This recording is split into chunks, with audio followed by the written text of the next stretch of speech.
الحمد للہ رب العالمین والصلاة والسلام علی خاتم النبیین اما بعد فاعوذ باللہ من الشیطان الرجیم بسم اللہ الرحمن الرحیم۔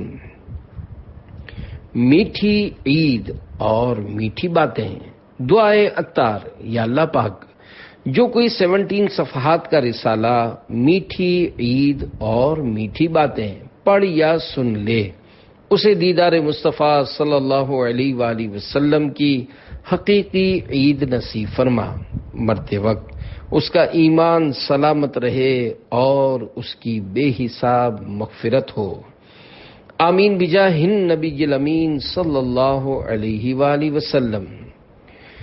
درود شریف کی فضیلت۔ حضرت جابر رضی اللہ عنہ کے ابو جان حضرت سمرہ سوائی رضی اللہ عنہ روایت فرماتے ہیں کہ ہم نبی پاک صلی اللہ علیہ وآلہ وسلم کی بارگاہ میں حاضر تھے کہ ایک شخص نے حاضر ہو کر عرض کی، یا رسول اللہ، اللہ پاک کی بارگاہ میں سب سے اچھا عمل کون سا ہے؟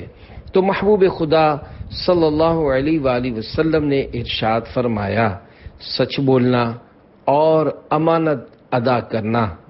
میں نے عرض کی، یا رسول اللہ صلی اللہ علیہ وآلہ وسلم، کچھ مزید ارشاد فرمائیے۔ فرمایا، ذکر کی کثرت اور مجھ پر درود پاک پڑھنا کہ یہ عمل فقر یعنی غربت کو دور کرتا ہے۔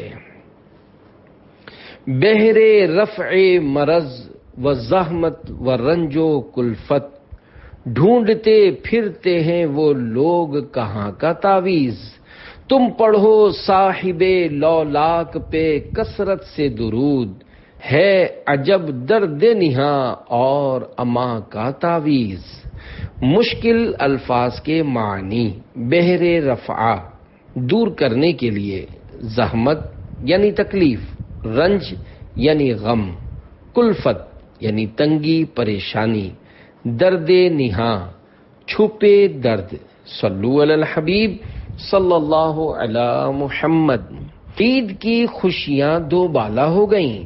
سلسلہ قادریہ رضویہ عطاریہ کے عظیم بزرگ حضرت سری سقطی رحمت اللہ علیہ بطور عاجزی فرماتے ہیں کہ میں دل کی سختی کے مرض میں مبتلا تھا، لیکن حضرت معروف کرخی رحمت اللہ علیہ کی دعا کی برکت سے مجھے چھٹکارا مل گیا۔ ہوا یوں کہ میں ایک بار نماز عید پڑھنے کے بعد واپس لوٹ رہا تھا تو حضرت معروف کرخی رحمت اللہ علیہ کو دیکھا۔ آپ کے ساتھ ایک بچہ بھی تھا جس کے بال بکھرے ہوئے تھے اور وہ ٹوٹے دل کے ساتھ رو رہا تھا۔ میں نے عرض کی، یا سیدی، کیا ہوا؟ آپ کے ساتھ یہ بچہ کیوں رو رہا ہے؟ آپ نے جواب دیا، میں نے چند بچوں کو کھیلتے ہوئے دیکھا، جبکہ یہ بچہ غمگین حالت میں ایک طرف کھڑا تھا اور ان بچوں کے ساتھ نہیں کھیل رہا تھا۔ میرے پوچھنے پر اس نے بتایا کہ میں یتیم یعنی آرفن ہوں، میرے ابو جان انتقال کر گئے ہیں، ان کے بعد میرا کوئی سہارا نہیں اور میرے پاس کچھ رقم بھی نہیں کہ جس کے بدلے اخروٹ خرید کر ان بچوں کے ساتھ کھیل سکوں۔ چنانچہ میں اس بچے کو اپنے ساتھ لے آیا تاکہ اس کے لیے گٹھلیاں انڈو کارپس جمع کروں، جن سے اخروٹ خرید کر یہ دوسرے بچوں کے ساتھ کھیل سکے۔ میں نے عرض کی، آپ یہ بچہ مجھے دے دیں تاکہ میں اس کی یہ خراب حالت بدل سکوں۔ آپ نے فرمایا، کیا تم واقعی ایسا کرو گے؟ میں نے کہا، جی ہاں۔ فرمایا، چلو اسے لے لو، اللہ پاک تمہارا دل ایمان کی برکت سے غنی کرے اور اپنے راستے کی ظاہری و باطنی پہچان عطا فرمائے۔ حضرت سری سقطی رحمت اللہ علیہ فرماتے ہیں کہ میں اس بچے کو لے کر بازار گیا، اسے اچھے کپڑے پہنائے اور اخروٹ خرید کر دیے، جن سے وہ دن بھر بچوں کے ساتھ کھیلتا رہا۔ بچوں نے اس سے پوچھا کہ تجھ پر یہ احسان کس نے کیا؟ اس نے جواب دیا، حضرت سری سقطی رحمت اللہ علیہ اور معروف کرخی رحمت اللہ علیہ نے۔ جب بچے کھیل کود کے بعد چلے گئے تو وہ خوشی خوشی میرے پاس آیا، میں نے اس سے پوچھا بتاؤ تمہارا عید کا دن کیسا گزرا؟ اس نے کہا اے چچا آپ نے مجھے اچھے کپڑے پہنائے، مجھے خوش کر کے بچوں کے ساتھ کھیلنے کے لیے بھیجا، میرے غمگین اور ٹوٹے ہوئے دل کو جوڑا۔ اللہ کریم آپ کو اپنی بارگاہ سے اس کا بدلہ عطا فرمائے اور آپ کے لیے اپنی بارگاہ کا راستہ کھول دے۔ حضرت سری سقطی رحمت اللہ علیہ فرماتے ہیں مجھے بچے کے اس کلام سے بے حد خوشی ہوئی اور اس سے میری عید کی خوشیاں مزید بڑھ گئیں۔ اللہ رب العزت کی ان پر رحمت ہو اور ان کے صدقے ہماری بے حساب مغفرت ہو، آمین بجاہ النبی الامین صلی اللہ علیہ وآلہ وسلم۔ صلو علی الحبیب صلی اللہ علی محمد۔ پیارے پیارے اسلامی بھائیوں، ایک یتیم بچے سے ہمدردی اور خیر خواہی کی ایمان افروز حکایت آپ نے سنی۔ عید الفطر کی خوشیاں ہیں، خوب نعمتوں کی کثرت ہے، گھر میں کھانے کے لیے ایک سے ایک لذیذ ڈش تیار ہو رہی ہے، بہترین عمدہ لباس پہنے ہوئے ہیں، گھر میں مہمانوں کا آنا جانا اور عیدیاں لینے دینے کا سلسلہ جاری ہے۔ ایسے میں کیا ہی اچھا ہو کہ پڑوسیوں، غریبوں، یتیموں اور سفید پوش عاشقان رسول کے گھروں میں بھی خوشی و راحت پہنچانے کی کوئی صورت ہو جائے تاکہ یہ عید ہمارے لیے سعید یعنی سعادت مندی کا سبب بن جائے۔ کاش ایسا ہو جائے۔ یتیم کسے کہتے ہیں؟ نابالغ بچہ یا بچی جس کا باپ فوت ہو گیا ہو وہ یتیم ہے۔ بچہ یا بچی اس وقت تک یتیم رہتے ہیں جب تک بالغ نہ ہوں، جو ہی بالغ ہوئے تو اب یتیم نہ رہے، جیسا کہ حضرت مفتی احمد یار خان رحمت اللہ علیہ فرماتے ہیں بالغ ہو کر بچہ یتیم نہیں رہتا، انسان کا وہ بچہ یتیم ہے جس کا باپ فوت ہو گیا ہو، جانور کا وہ بچہ یتیم ہے جس کی ماں مر جائے، موتی وہ یتیم ہے جو سیپ میں اکیلا ہو، اسے در یتیم کہتے ہیں، بڑا قیمتی ہوتا ہے۔ یتیم کے سر پر ہاتھ پھیرنے کی فضیلت۔ پیارے اسلامی بھائیوں، یتیموں کے ساتھ حسن سلوک کا بڑا اجر و ثواب ہے۔ اللہ پاک کے پیارے اور آخری نبی صلی اللہ علیہ وآلہ وسلم کا فرمان عظیم ہے، جس نے صرف اللہ پاک کی رضا کے لیے یتیم کے سر پر ہاتھ پھیرا تو جتنے بالوں پر اس کا ہاتھ گزرا ہر بال کے بدلے اسے نیکیاں ملیں گی۔ یتیم کے سر پر ہاتھ پھیرنے اور مسکین کو کھانا کھلانے کی ایک برکت یہ بھی ہے کہ اس سے دل کی سختی دور ہو جاتی ہے۔ چنانچہ حضرت ابو ہریرہ رضی اللہ عنہ سے روایت ہے کہ ایک شخص نے اپنے دل کی سختی کی شکایت کی تو نبی رحمت شفیع امت صلی اللہ علیہ وآلہ وسلم نے فرمایا یتیم کے سر پر ہاتھ پھیرو اور مسکین کو کھانا کھلاؤ۔ بے چین دلوں کے چین رحمت دارین صلی اللہ علیہ وآلہ وسلم نے فرمایا لڑکا یتیم ہو تو اس کے سر پر ہاتھ پھیرنے میں آگے کی طرف سے لے آئے، اور بچے کا باپ زندہ ہو تو ہاتھ پھیرنے میں گردن کی طرف لے جائے۔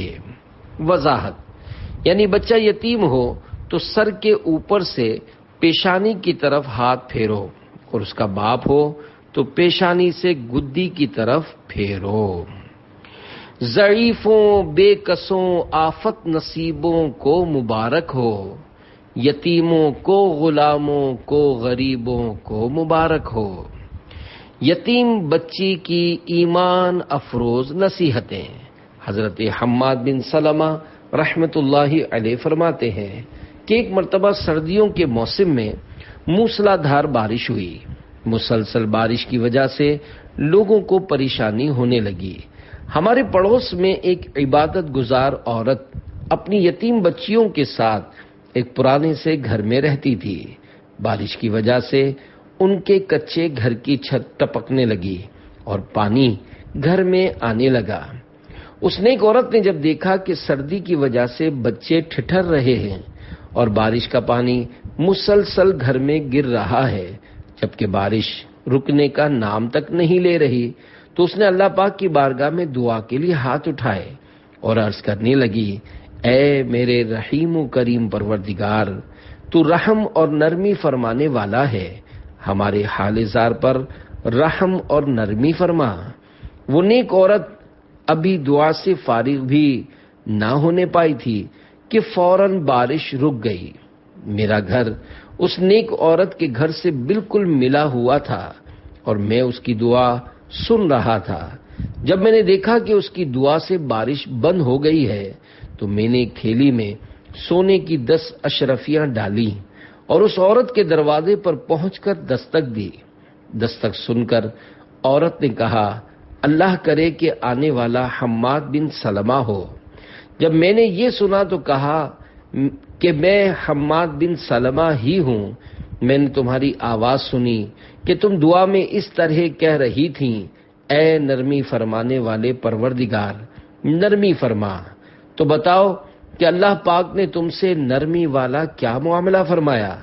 وہ نیک عورت بولی، میرے پروردگار نے ہم پر اس طرح نرمی فرمائی کہ بارش کو روک دیا، بچوں کو سردی سے بچا کر گرمی پہنچائی اور گھر میں جمع ہونے والے پانی کو خشک کر دیا۔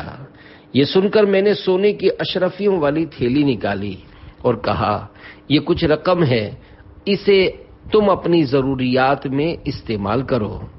ابھی ہمارے درمیان یہ گفتگو ہو رہی تھی کہ اچانک ایک بچی ہمارے پاس آئی۔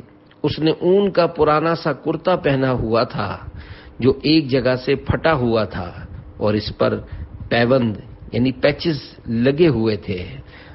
ہمارے پاس آ کر وہ کہنے لگی، اے حماد بن سلمہ، کیا آپ یہ دنیا کی دولت دے کر ہمارے اور ہمارے پیارے پیارے اللہ پاک کے درمیان پردہ حائل یعنی رکاوٹ پیدا کرنا چاہتے ہیں؟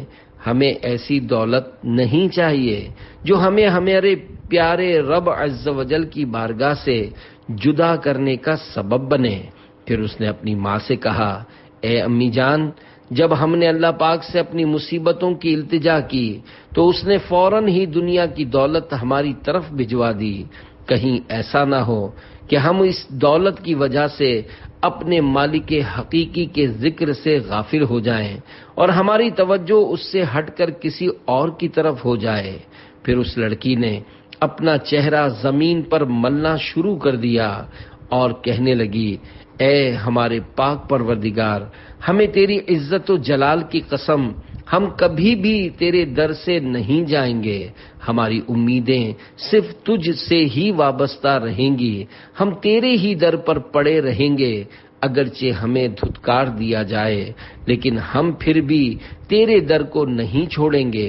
پھر اس بچی نے مجھ سے کہا، اللہ پاک آپ کو اپنی حفظ و امان میں رکھے، برائے کرم آپ یہ رقم واپس لے جائیں اور جہاں سے لائے ہیں وہیں رکھ دیں، ہمیں اس دولت کی کوئی ضرورت نہیں، ہمیں ہمارا پالنے والا خدا پاک کافی ہے، وہ ہمیں کبھی بھی مایوس نہیں کرے گا، ہم اپنی تمام ضرورتیں اس پاک پروردگار کی بارگاہ میں پیش کرتے ہیں، وہی ہماری ضرورتوں کو پورا کرنے والا ہے، وہی تمام جہانوں کا پالنے والا اور ساری مخلوق کا حاکم و والی ہے۔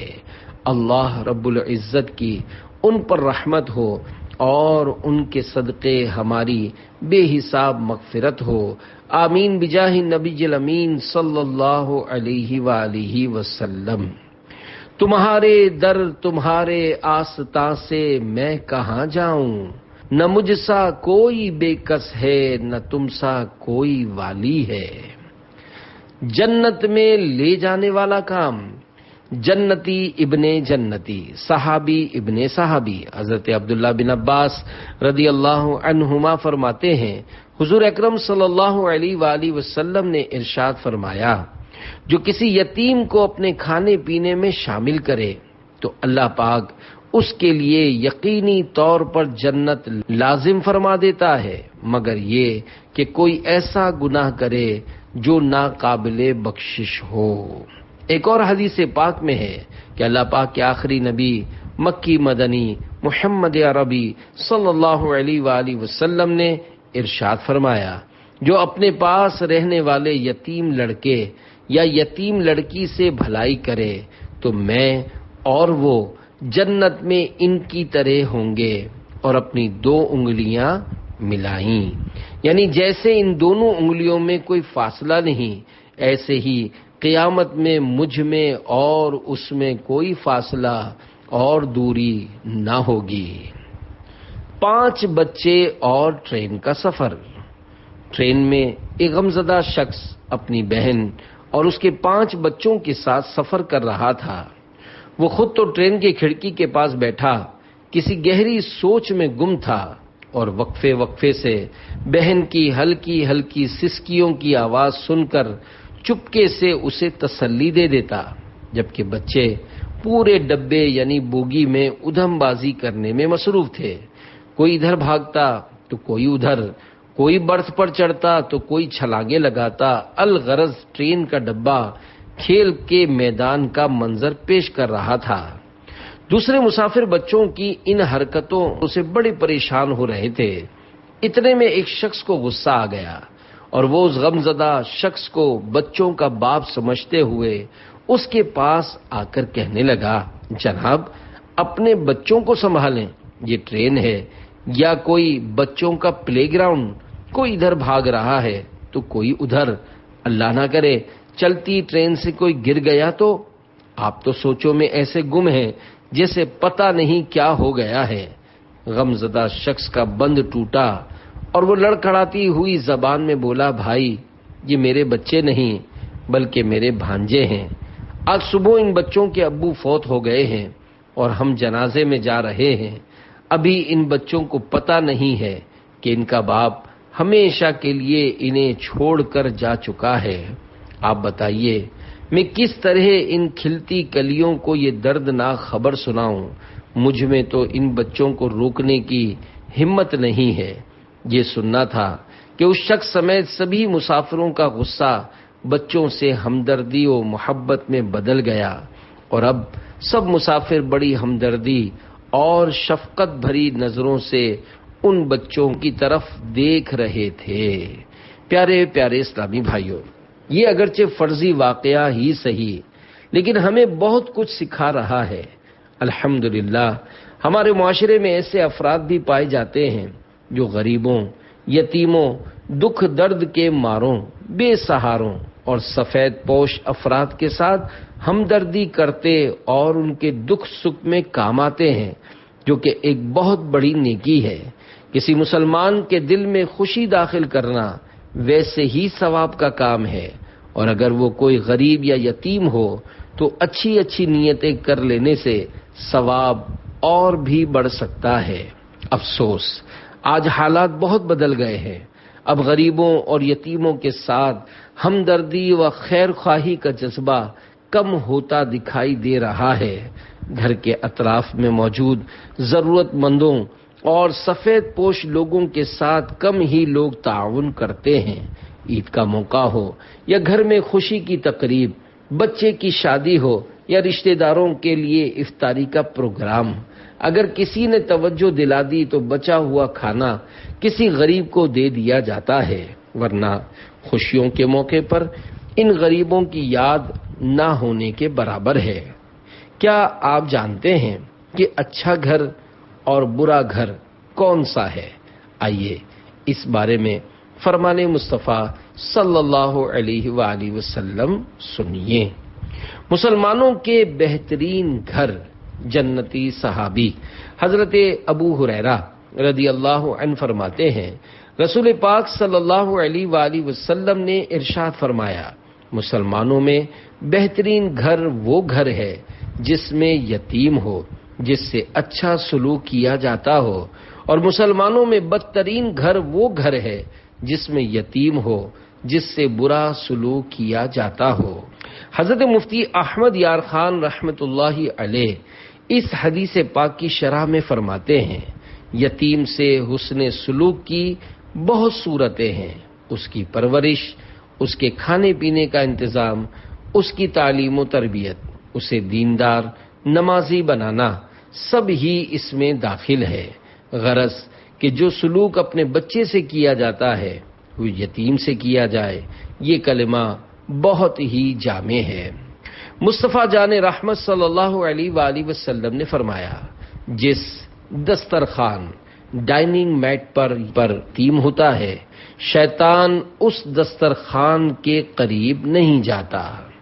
افسوس، 100 کروڑ افسوس، اب اس معاشرے میں ایسے بد نصیب بھی پائے جاتے ہیں جو یتیم بچے بچیوں سے اچھا سلوک کرنے کے بجائے ان پر ظلم و ستم کرتے، ان کا مال کھا جاتے، جائیدادیں، پراپرٹیز ہڑپ کر جاتے اور طرح طرح سے ان مظلوموں کو ستاتے، رلاتے اور ان کی بددعائیں لیتے ہیں۔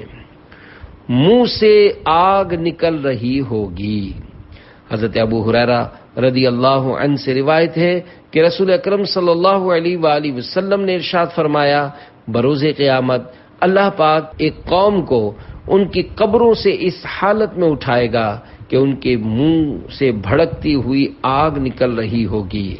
عرض کی گئی، یا رسول اللہ صلی اللہ علیہ وآلہ وسلم، وہ کون لوگ ہوں گے؟ ارشاد فرمایا، کیا تم نے نہیں دیکھا؟ اللہ کریم ارشاد فرماتا ہے، ان الذین یأکلون اموال الیتامی ظلما انما یأکلون فی بطونہم نارا وسیصلون سعیرا۔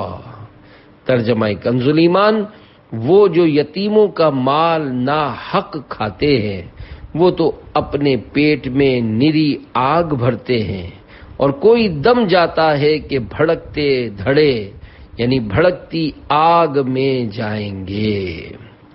اے ظالموں، اے یتیموں کا مال ہڑپ کرنے والوں، ان کے پلاٹس پر ناجائز قبضہ کرنے والوں، یتیم کا مال دہکتی ہوئی آگ ہے، اس کو نگلنا گویا آگ نگلنا ہے۔ آج تو یہ مال بڑا اچھا لگ رہا ہے لیکن ایک دن یہ ہلاکت کا سبب بن جائے گا۔ آج تمہیں اپنی طاقت پر بڑا ناز ہے، مگر جب قیامت کا دن ہوگا اس وقت آپ کی ایک نہیں چلے گی۔ اللہ پاک کی عطا سے غیب کی خبریں دینے والے پیارے آقا صلی اللہ علیہ وآلہ وسلم نے فرمایا، جب یتیم کو رلایا جاتا ہے تو اس کے رونے سے عرش کانپ جاتا ہے، اور اللہ پاک فرماتا ہے، اے فرشتوں، میرے بندے کو کس نے رلایا جس کے باپ کو سپرد خاک کر دیا گیا ہے۔ ظالموں، بعد مرنے کے پچھتاؤ گے، یاد رکھو جہنم میں تم جاؤ گے۔ سرسبز اور میٹھا مال۔ حضور نبی پاک صلی اللہ علیہ وآلہ وسلم نے ارشاد فرمایا، بلا شبہ یہ مال سرسبز میٹھا ہے اور اس مسلمان کا اچھا ساتھی ہے جو اس میں سے مسکین، یتیم اور مسافر کو دیا کرے، اور جو ناحق مال لے گا وہ اس جانور کی طرح ہے جو کھاتا خوب ہے مگر سیر نہیں ہوتا، اور وہ مال قیامت کے دن اس کے خلاف گواہی دے گا۔ شہد اور راکھ۔ ایک مرتبہ حضرت عیسیٰ علیہ السلام کہیں تشریف لے جا رہے تھے کہ راستے میں شیطان کو دیکھا جو ایک ہاتھ میں شہد اور دوسرے میں راکھ اٹھا کر جا رہا تھا۔ آپ نے پوچھا، اے دشمن خدا، یہ شہد اور راکھ تیرے کس کام آتی ہے؟ بولا، شہد غیبت کرنے والوں کے ہونٹوں پر لگاتا ہوں تاکہ وہ اس گناہ میں اور آگے بڑھیں، اور راکھ یتیموں کے چہروں پر ملتا ہوں تاکہ لوگ ان سے نفرت کریں۔ اونٹ کے ہونٹوں جیسے ہونٹ۔ مدینے کے تاجدار صلی اللہ علیہ وآلہ وسلم کا فرمان عبرت نشان ہے، میں نے معراج کی رات ایک ایسی قوم دیکھی جن کے ہونٹ اونٹ کے ہونٹوں کی طرح تھے، اور ان پر ایسے لوگ مقرر تھے جو ان کے ہونٹوں کو پکڑتے، پھر ان کے منہوں میں آگ کے پتھر ڈالتے جو ان کے پیچھے سے نکل جاتے۔ میں نے پوچھا، جبرائیل علیہ السلام، یہ کون لوگ ہیں؟ تو انہوں نے بتایا، یہ وہ لوگ ہیں جو یتیموں کا مال ظلم سے کھاتے تھے۔ کر لے توبہ رب کی رحمت ہے بڑی، قبر میں ورنہ سزا ہوگی کڑی۔ وارثوں کے مال میں احتیاط کی بہترین مثال۔ ایک بزرگ رحمت اللہ علیہ کسی قریب المرگ شخص کے پاس موجود تھے۔ رات میں جس وقت وہ فوت ہوا تو انہوں نے فرمایا چراغ بجھا دو کہ اب اس کے تیل میں ورثہ کا حق شامل ہو گیا ہے۔ پیارے پیارے اسلامی بھائیوں، گھر میں اگر یتیم بچے ہوں تو ان کے مال کے معاملے میں بے حد احتیاط سے کام لینا چاہیے، اور ہاں، یتیم بچے کی اجازت سے بھی اس کا مال ذاتی استعمال میں نہیں لے سکتے۔ ایک ہی گھر میں رہنے والے چند بھائیوں میں سے اگر کوئی فوت ہو جائے تو جوائنٹ فیملی میں یتیم بچوں کے مال کا خیال رکھنا بڑا مشکل ہو جاتا ہے، لیکن یہ احتیاط کرنی ہی ہوگی، اور اگر خدا نخواستہ غلط انداز سے یتیموں کے مال کو استعمال کیا تو کل قیامت میں دردناک عذاب ہو سکتا ہے، جیسا کہ اوپر بیان کی گئی روایات میں آپ نے پڑھا۔ قرآن کریم میں ایک مقام پر اللہ پاک ارشاد فرماتا ہے، وَلَا تَقْرَبُوا مَالَ الْيَتِيمِ إِلَّا بِالَّتِي هِيَ أَحْسَنُ حَتَّى يَبْلُغَ أَشُدَّهُ وَأَوْفُوا بِالْعَهْدِ إِنَّ الْعَهْدَ كَانَ مَسْئُولًا۔ ترجمہ کنز ایمان، اور یتیم کے مال کے پاس نہ جاؤ مگر اس راہ سے جو سب سے بھلی ہے، یہاں تک کہ وہ اپنی جوانی کو پہنچے، اور عہد پورا کرو، بے شک عہد سے سوال ہونا ہے۔ اس آیت میں کبیرہ گناہ سے منع کیا گیا ہے اور ایک اہم چیز کا حکم دیا گیا ہے۔ کبیرہ گناہ تو یتیم کے مال میں خیانت کرنا ہے، اور اہم چیز وعدہ پورا کرنا ہے۔ یتیم کا کل یا بعض مال غصب کر لینا، اس میں خیانت کرنا، اس کے دینے میں بلا وجہ ٹال مٹول کرنا، یہ سب حرام ہے۔ چنانچہ فرمایا کہ یتیم کے مال کے قریب نہ جاؤ مگر صرف اچھے طریقے سے، اور وہ یہ ہے کہ اس کی حفاظت کرو اور اس کو بڑھاؤ۔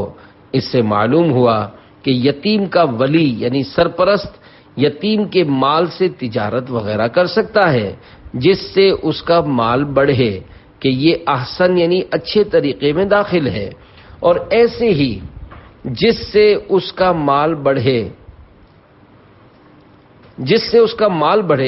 کہ یہ احسن یعنی اچھے طریقے میں داخل ہے، اور ایسے ہی اس کا روپیہ سود کے بغیر بینک وغیرہ میں اس کے نام پر رکھنا جائز ہے، کہ یہ حفاظت کی قسم ہے۔ دوسرا حکم یہاں ارشاد فرمایا کہ یتیموں کا مال ان کے حوالے کر دو جب وہ یتیم اپنی پختہ عمر کو پہنچ جائے اور وہ 18 سال کی عمر ہے۔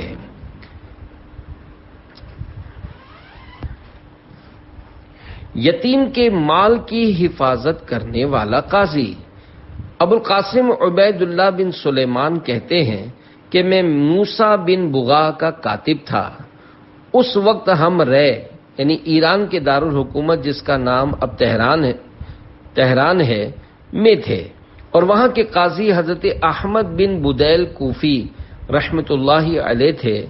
موسیٰ بن بغا کے اس علاقے میں کچھ زمین تھی جس میں وہ تعمیراتی کام کروانا چاہتا تھا۔ اس کی جگہ کے بالکل ساتھ زمین کا ایک ٹکڑا ایک یتیم بچے کی ملکیت میں تھا۔ مجھے موسیٰ بن بغا نے حکم دیا کہ وہاں جا کر زمین وغیرہ دیکھوں اور مزید زمین خریدنی پڑے تو خرید لوں۔ میں وہاں پہنچا اور زمین کو دیکھا تو یہی بات سمجھ آئی کہ جب تک اس یتیم کی زمین نہ خریدی جائے گی اس وقت تک تعمیراتی کام ٹھیک انداز میں نہ ہوگا۔ چنانچہ میں وہاں کے قاضی حضرت احمد بن بدیل رحمت اللہ علیہ کے پاس گیا اور عرض کی کہ آپ یتیم بچے کی زمین ہمیں بیچ دیں۔ قاضی صاحب نے انکار کرتے ہوئے فرمایا کہ اس یتیم بچے کو اپنی زمین بیچنے کی ابھی کوئی ضرورت نہیں، اور میں یہ جرت نہیں کر سکتا کہ زمین بیچ کر اسے زمین سے محروم کر دوں۔ ہو سکتا ہے میں زمین کے بدلے قیمت لے لوں، اور خدا نہ خواستہ کسی طرح اس کا مال ہلاک ہو جائے تو گویا میں اس کے حق کو ضائع کرنے والا ہو جاؤں گا۔ میں نے کہا آپ ہمیں وہ زمین بیچ دیں، ہم اس کی ڈبل قیمت ادا کریں گے۔ قاضی صاحب نے کہا کہ میں ڈبل قیمت پر بھی اس کی زمین نہیں بیچوں گا، کیونکہ مال تو گھٹتا بڑھتا رہتا ہے، زیادہ مال کا لالچ مجھے زمین بیچنے کی طرف مائل نہیں کر سکتا۔ الغرض میں نے قاضی صاحب کو ہر طرح سے راضی کرنے کی کوشش کی، لیکن وہ نہیں مانے اور ان کے سامنے میری ایک نہ چلی۔ ان کی باتوں نے مجھے پریشان کر دیا۔ میں نے تنگ آ کر کہا قاضی صاحب آپ ایسا قدم نہ اٹھائیے جس سے آپ کو پریشانی ہو۔ کیا آپ جانتے نہیں کہ یہ موسیٰ بن بغا کا معاملہ ہے؟ ذرا سوچ سمجھ کر قدم اٹھائیے، ایسے لوگوں سے ٹکر لینا درست نہیں۔ قاضی صاحب نے کہا اللہ پاک تجھے عزت عطا فرمائے، تو میرے معاملے میں پریشان نہ ہو، بے شک میرا پروردگار عزت والا اور بڑی بلندی والا ہے۔ قاضی صاحب کی یہ باتیں سن کر میں واپس پلٹ آیا اور اللہ پاک سے حیا کرتے ہوئے میں دوبارہ قاضی صاحب کے پاس نہ گیا۔ جب میں موسیٰ بن بغا کے پاس گیا تو اس نے مجھ سے پوچھا تمہیں جس کام کے لیے بھیجا تھا اس کا کیا ہوا؟ میں نے قاضی صاحب سے ملاقات کا سارا واقعہ بیان کر دیا اور جب اسے قاضی صاحب کا یہ جملہ بتایا کہ بے شک میرا پروردگار بڑی بلندی و عظمت والا ہے، تو یہ سنتے ہی موسیٰ بن بغا رونے لگا اور بار بار اسی جملے کو دہراتا رہا۔ پھر مجھ سے کہا اب تم اس زمین کو رہنے دو اور قاضی صاحب کو تنگ نہ کرو، جاؤ اور اس نیک مرد یعنی قاضی صاحب کے حالات معلوم کرو، اگر اسے کسی چیز کی ضرورت ہو تو میں اسے پورا کروں گا، ایسے نیک لوگ دنیا میں بہت کم ہوتے ہیں۔ میں موسیٰ بن بغا سے رخصت ہو کر حضرت احمد بن بدیل کوفی رحمت اللہ علیہ کے پاس آیا اور کہا قاضی صاحب مبارک ہو، امیر موسیٰ بن بغا نے زمین والے معاملے میں آپ کو عافیت بخشی، اور یہ اس وجہ سے ہوا کہ میں نے وہ تمام باتیں جو ہمارے درمیان ہوئی تھیں تفصیلاً موسیٰ بن بغا کو بتا دیں۔ اب امیر موسیٰ بن بغا نے یہ حکم دیا ہے کہ اگر آپ کو کسی چیز کی ضرورت ہو تو ہمیں بتائیں، ہم ضرور پورا کریں گے۔ قاضی صاحب نے اسے دعائیں دیں اور فرمایا یہ سب اس کا بدلہ ہے کہ میں نے ایک یتیم کے مال کی حفاظت کی، میں اس کے بدلے دنیاوی مال و دولت کا طلبگار نہیں ہوا۔ اللہ رب العزت کی ان پر رحمت ہو اور ان کے صدقے ہماری بے حساب مغفرت ہو، آمین بجاہ نبی الامین صلی اللہ علیہ وآلہ وسلم۔ امیر اہل سنت کی احتیاط۔ دور حاضر میں اسلامی دنیا کے عظیم مبلغ اور علمی و روحانی پیشوا امیر اہل سنت مولانا محمد الیاس عطار قادری رضوی دامت برکاتہم العالیہ یتیموں کے مال میں احتیاط کے بارے میں اپنا ایک واقعہ بیان کرتے ہوئے فرماتے ہیں جن دنوں بڑے بھائی مرحوم عبد الغنی کا انتقال ہوا، ان دنوں ہم دونوں بھائی مل کر جھاڑو کا کاروبار کرتے تھے اور شاید میں شہید مسجد یا نور مسجد میں امامت بھی کر رہا تھا۔ بھائی کے انتقال کے بعد ذمہ داری میرے اوپر آئی اور ترکہ یعنی انہیریٹنس تقسیم کرنے کا بھی مسئلہ ہوا، کیونکہ میرے والد مرحوم کا ترکہ تقسیم نہیں ہوا تھا اور ان کے چھوڑے ہوئے مال میں ہی کاروبار ہوتا رہا۔ لیکن اب میں سخت آزمائش میں آ گیا، کیونکہ اب ہر چیز میں بھائی کے 5 یتیم بچوں اور ان یتیموں کی ماں کا حق شامل ہو گیا تھا۔ ان دنوں میرا مفتی وقار الدین رحمت اللہ علیہ کی خدمت میں حاضریوں کا معمول تھا، چنانچہ میں نے ان کی بارگاہ میں حاضر ہو کر ساری صورتحال پیش کی اور کیا کرنا ہے، کیسے کرنا ہے، اس کے متعلق فتویٰ حاصل کیا۔ پھر ایک چھوٹی چیز مثلا کاغذ، قلم اور سوئی تک کا حساب کیا، جو کہ ایک دشوار کام تھا، لیکن جتنا ہو سکا میں نے کوشش کی اور الحمدللہ شریعت کے مطابق ترکہ تقسیم کیا، بلکہ اپنی طرف سے کچھ زائد پیش کیا تاکہ میری طرف ان کا کوئی حق نہ رہ جائے، مگر پھر بھی خوف آتا تھا کہ کہیں یتیموں کے مال میں مجھ سے حق تلفی نہ ہو گئی ہو۔ الحمدللہ اب میرے 5 بھتیجے بالغ ہو چکے ہیں، میں نے ان سے اور ان کے ذریعے ان کی امی جان سے احتیاطاً معافی حاصل کر لی ہے۔ سایہ عرش پانے کا طریقہ۔